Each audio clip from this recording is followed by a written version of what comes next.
Administración Municipal, el Gobierno de la Gente, en cabeza de nuestro alcalde David Alonso Toro Cadavid, les da la bienvenida una vez más a su programa Aquí se ve la gente. En este programa tenemos un espacio ideal solo para la nueva Hospital San Rafael de Jericó, porque trae para nosotros información muy importante, información en primera instancia que hemos venido manejando en nuestros diversos programas durante la semana y tiene que ver con la celebración de la Semana Andina.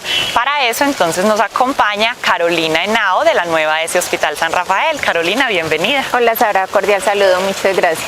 Bueno Carolina, durante toda la semana hemos estado hablando de esto que denominamos la Semana Andina. Vamos a hacer entonces un recuento por qué se denomina así.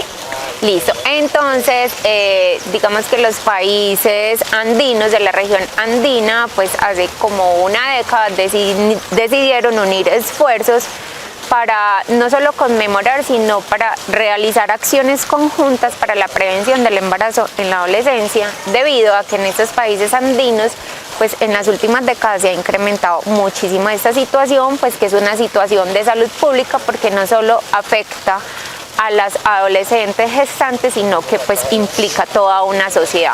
Los países andinos son esos que nos están rodeando, Perú, Ecuador, Venezuela, y pues las estadísticas nos demuestran que esos países generalmente son los que tienen más tasas de embarazos en adolescentes. Colombia no es la excepción y Jericó tampoco es la excepción. Carolina, a propósito de ese tema que tocamos, que se vuelve, digamos, una situación o problemática de salud pública, ¿qué significa eso cuando algo se nos vuelve una situación de salud pública? Listo.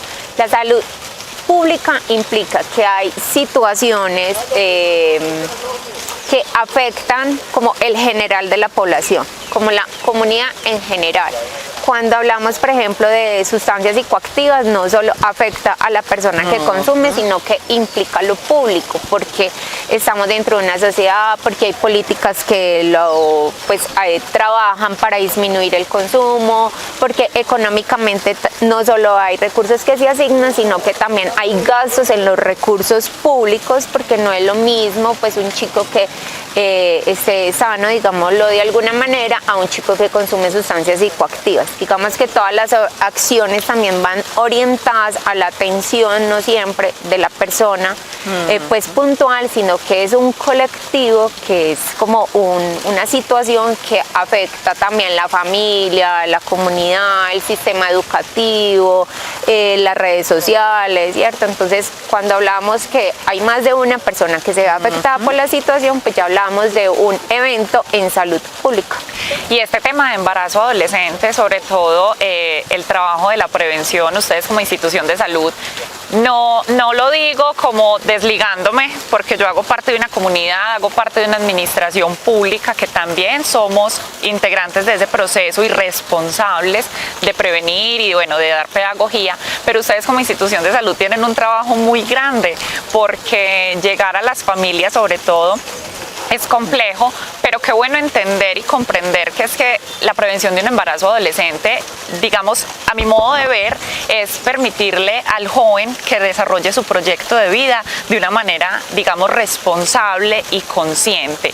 Carolina, ¿cuáles son esas de pronto estadísticas, medidas que nos llevan a pensar o a decir con certeza que el tema de embarazo adolescente es un tema de salud pública?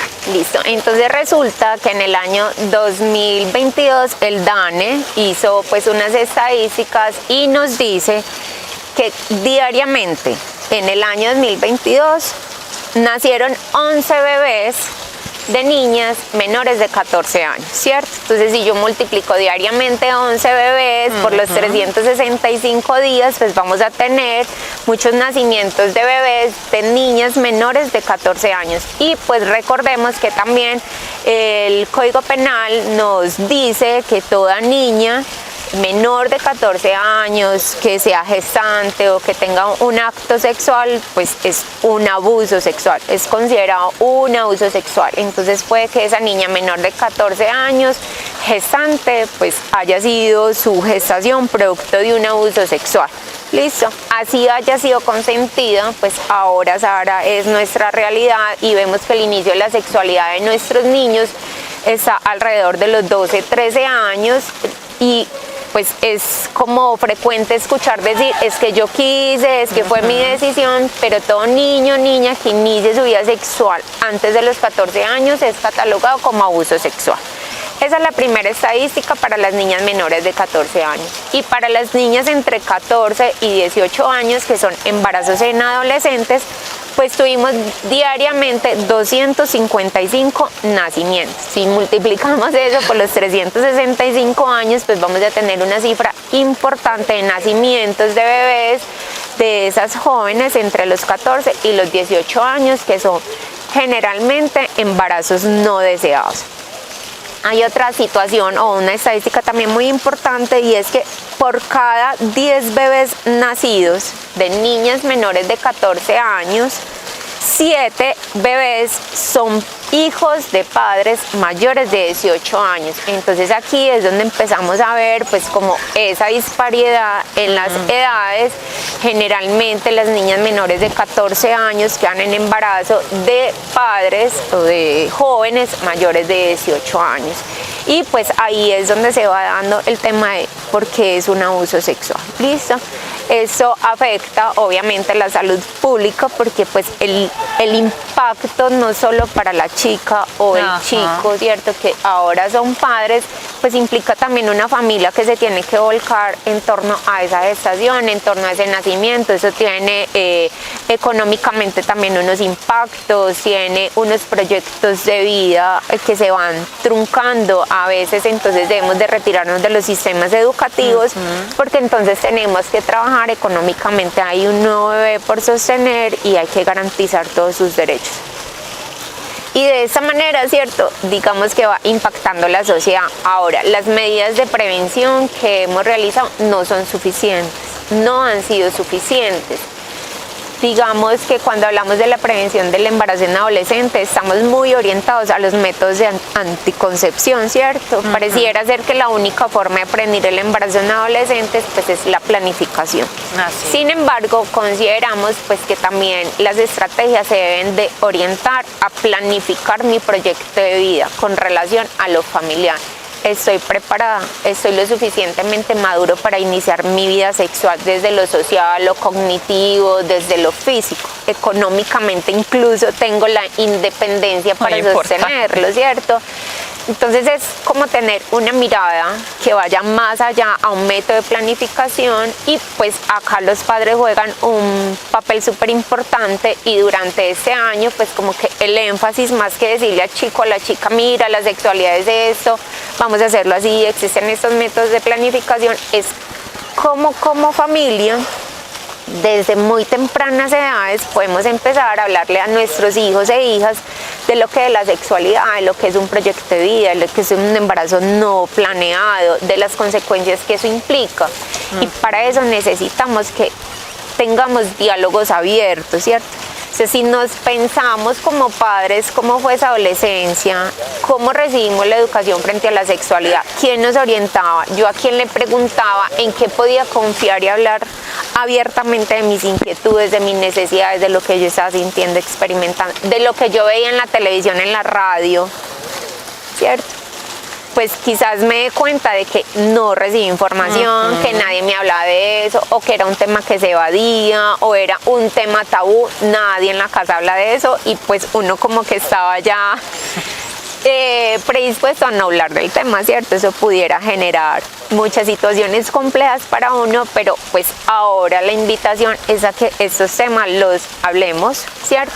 Tenemos que preparar a nuestros niños y niñas para la prevención del abuso sexual, porque es importante cuidar nuestro cuerpo, qué se puede, qué no se puede, dónde puedo denunciar, qué es sexo, qué es sexualidad. Y puede que muchas veces yo como padre no tenga las respuestas y no tenga la información, pero pues podemos juntos ir a consultar, buscar esa información que nos permita hablar de sexualidad abiertamente.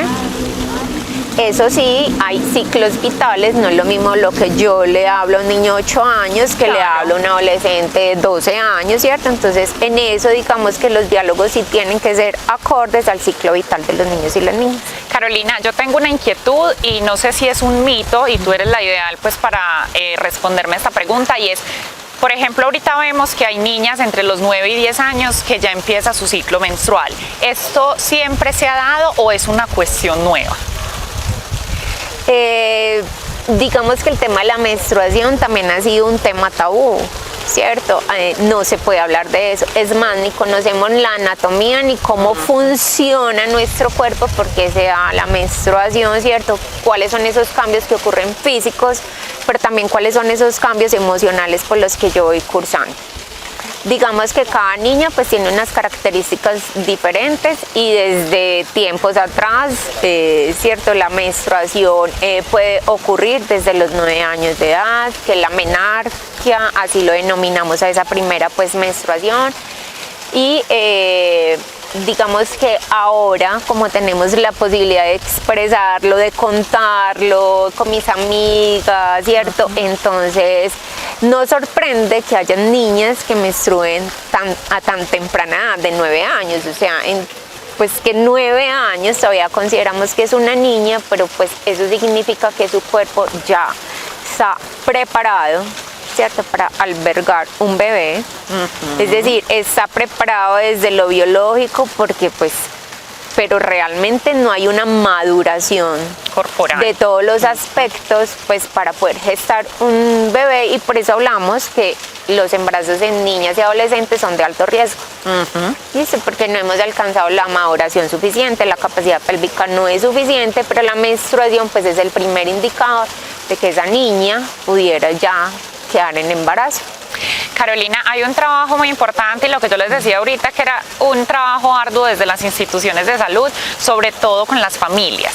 Trabajar con las familias, hablar abiertamente del tema de sexualidad. Ya entendemos que la sexualidad no es solo el acto sexual en sí, sino la sexualidad es todo lo que corresponde a mi cuerpo. Esta semana hablábamos de la importancia de llamar mis partes íntimas por su nombre, que no nos debe causar vergüenza ni pena alguna, pero ese trabajo de ustedes como instituciones de salud con las familias, cómo se ha venido trabajando, cómo se ha venido haciendo, cómo hemos de alguna manera tratado de entrar, de romper el hielo, de que es un tema importante, que hay que hablar, que también es el cuidado de nuestros hijos. El cuidado de nuestros hijos también parte de la sexualidad. Entonces, ¿cuál es ese trabajo pedagógico que se ha hecho con ellos y cuál es el que se sigue haciendo? Bueno, nosotros como profesionales entendemos las dinámicas familiares, culturales y sociales, entendemos que hay ciertos tabús frente al tema de la sexualidad y todo lo que eso implica, pero también sabemos que la sexualidad hace parte de nuestras vidas, está inmerso en todo nuestro desarrollo. Y bueno, digamos que paso a paso hemos ido como tratando de entrar desde el respeto, ¿cierto? Pero también desde un abordaje muy objetivo, muy científico, con estadísticas, con datos, con ejemplos, ¿cierto? Porque no podemos desconocer la realidad y ya nos dimos cuenta que como lo venimos haciendo no está bien, no nos ha funcionado. En nuestro municipio tenemos niñas entre los 14 y 18 años que están en gestación. Eso significa como que pilas, no lo estamos haciendo bien, entonces tenemos que cambiar las dinámicas, esto tiene que ser diferente. Entonces, si bien no ha sido fácil como entrar a esa privacidad de las familias, a esos tabús, a esos estereotipos, a esos imaginarios que se han construido a lo largo del tiempo, pues ahí vamos haciendo la tarea. Sabemos que es un tema que genera controversia, sabemos que es un tema que a todos no nos gusta, sabemos que es un tema que puede generar ciertos conflictos, ¿cierto? Lo entendemos, lo comprendemos, pero pues también queremos que desde el respeto se vayan construyendo nuevos aprendizajes, porque realmente lo que nos interesa pues es que nuestros niños, niñas, adolescentes y jóvenes pues ejerzan todos sus derechos sexuales y reproductivos de la mejor manera. Nosotros estamos para acompañarlos. Vengan, cuéntenos cuáles son sus miedos y cómo juntos lo podemos hacer. Bueno, Carolina, ya para despedirnos, ¿cuál es ese llamado de atención entonces a los padres de familia por si de pronto no quieren responder alguna pregunta que los incomoda o también tienen cuestiones que hacerse, se cuestionan ciertas cosas que de pronto quieren responder, dónde se pueden acercar, dónde pueden recibir orientación y de alguna manera aperturarnos todos juntos a educar a todos nuestros niños y niñas? Listo, hay una línea que es la 141, y simplemente marcan 141 y pues hay asesores que les van a orientar frente al tema de la salud sexual y reproductiva, porque sabemos que a veces es complejo, ¿cierto? Como buscar a esos profesionales que son de nuestra comunidad. Pero también se pueden acercar a los docentes, a los psicólogos orientadores de las instituciones educativas, pueden buscar la Secretaría de Salud y pues obviamente en el hospital, en el área de salud pública, pues estamos las profesionales que trabajamos como a nivel externo, a nivel comunitario, pues como todo este tema, entonces pueden acercarse, nosotros estaremos allí para orientarlos y pues si hay una inquietud que de pronto no seamos capaces de hacerlo de la mejor manera, pues estamos también prestos a que busquemos la información adecuada. Así es, Carolina, muchas gracias por toda esta información tan importante. En nombre de la Administración Municipal le damos un agradecimiento muy grande a la nueva ES Hospital San Rafael de Jericó por todo este trabajo pedagógico y educativo con toda nuestra comunidad, y a ti muchas gracias por acompañarnos en Aquí se ve la gente. Sara, muchísimas gracias. Nosotros entonces los dejamos con una nota de una noticia muy importante de esta semana y se trata de la ejecución de la obra de la vía Jericó-Pueblo Rico. Nuestro alcalde nos cuenta además que es una obra con una meta de ser entregada en el mes de diciembre. Entonces aquí los dejamos con esa nota y venimos a continuación con otra persona de la nueva ES Hospital San Rafael con otro tema muy importante para la comunidad.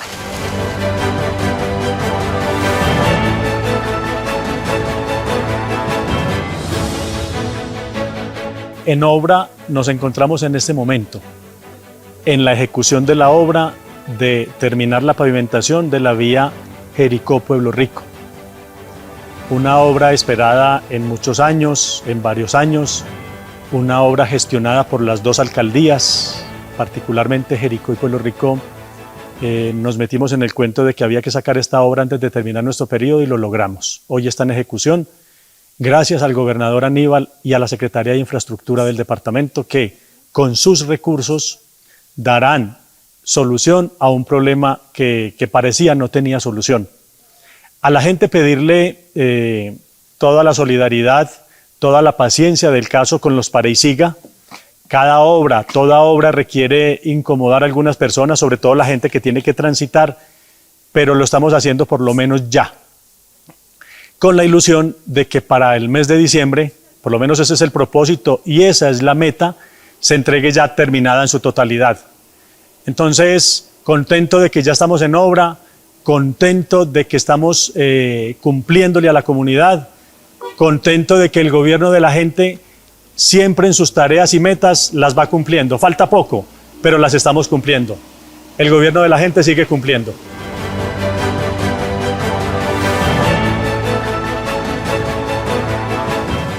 Continuamos entonces en nuestro programa Aquí se ve la gente, programa institucional de la Administración Municipal, el Gobierno de la Gente, en cabeza de nuestro alcalde David Alonso Toro Cadavid. En esta segunda oportunidad nos acompaña Valentina Restrepo, auxiliar de enfermería de la nueva ES Hospital San Rafael de Jericó. Valentina, bienvenida a Aquí se ve la gente. Muchísimas gracias, gracias por la invitación. Bueno, Valentina nos va a contar un poco de la novedad que tuvimos esta mañana con la jornada de vacunación llevada a cabo en nuestro municipio, porque tenemos noticias, nuevas cosas que se presentaron en la jornada de vacunación, pero entonces será Valentina quien nos cuente acerca de todas esas novedades. Valentina, ¿cómo estuvo esa jornada y cuáles son esas novedades de las que ya le dijimos a nuestros televidentes? Bueno, Sara, el día de hoy estuvimos realizando una jornada de vacunación en el parque principal, la cual se desarrolló entre las 8 de la mañana y 1 de la tarde. Las novedades en cuanto a esta jornada de vacunación, hubo pues como la aplicación de la vacuna del VPH, que es la vacuna del virus del papiloma humano en niños, hombres de 9 años. Por lo general esa vacuna se aplicaba solamente en las niñas de 9 años. Entonces vamos a hablar un poquito pues como del tema. Al igual que también se hizo la aplicación de la vacuna de COVID-19 en los niños de 6 meses a 2 años. Valentina, ¿por qué ese tema de COVID-19, digamos, todavía sabemos pues que el virus no ha desaparecido, pero por qué en estas edades? Bueno, principalmente pues comenzar por ahí, que el virus no ha desaparecido, todavía tenemos casos, incluso pues hace poco hubo pues como una persona que tuvimos que remitir.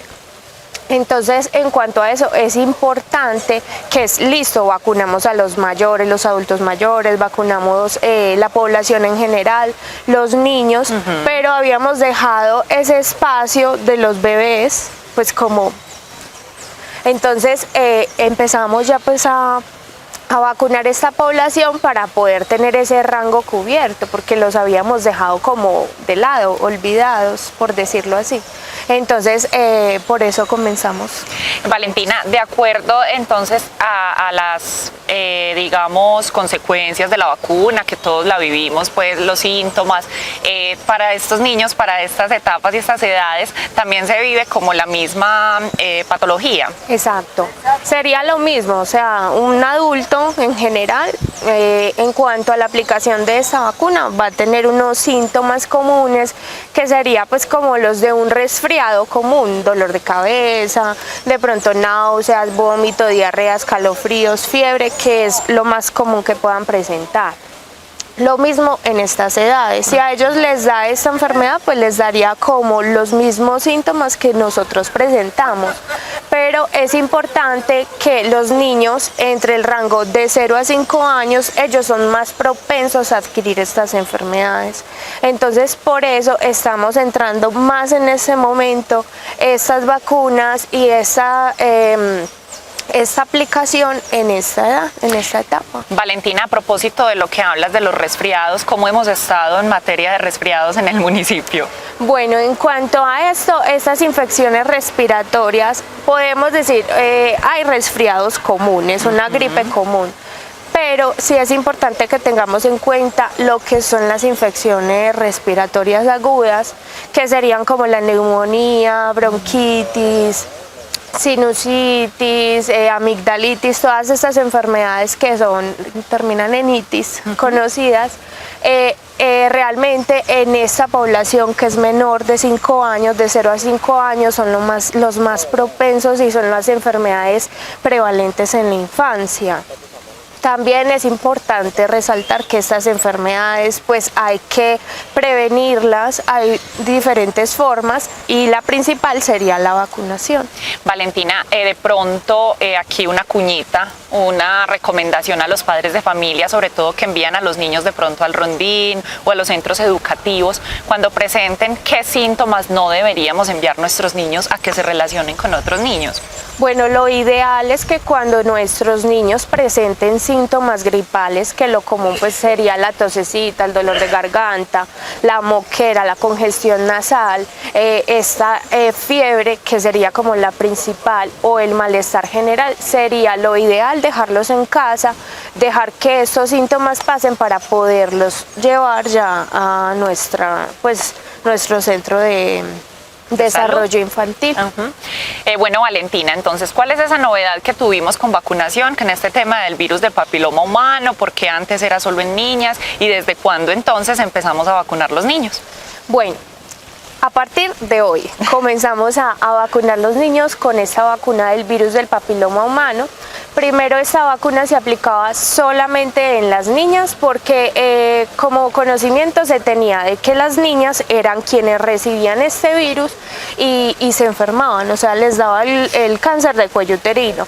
¿Por qué se aplica en esta edad? Porque se supone que a esta edad es que nosotros estamos preparados para recibir esta inoculación, entonces vamos a estar preparadas antes de comenzar nuestra vida sexual, ya sean ellos o nosotras como mujeres.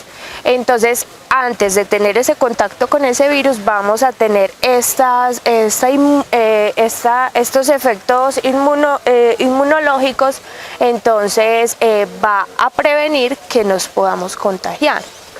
Ahora, con los niños, ¿por qué comenzamos? Entonces es importante que sepamos que los niños son quienes tienen el virus, son quienes lo propagan. Entonces un niño en ese momento, a su etapa normal de 9 años, pues no tiene el virus activo.